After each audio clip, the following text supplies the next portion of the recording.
Here are a few things you should do regularly to keep your car in good condition and even extend its lifespan. Firstly, you should keep your vehicle clean. We recommend cleaning your car once per week, making sure you clean under all the wheel arches. A build-up of grime and dirt under the wheel arches and in similar places will lead to corrosion and potentially expensive repair bills.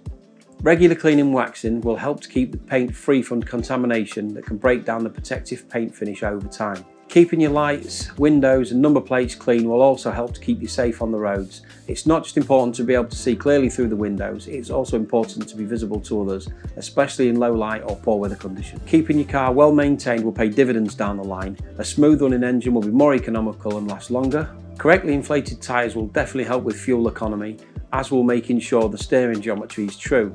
Most of the vehicle's maintenance will be covered off during the manufacturer's recommended service.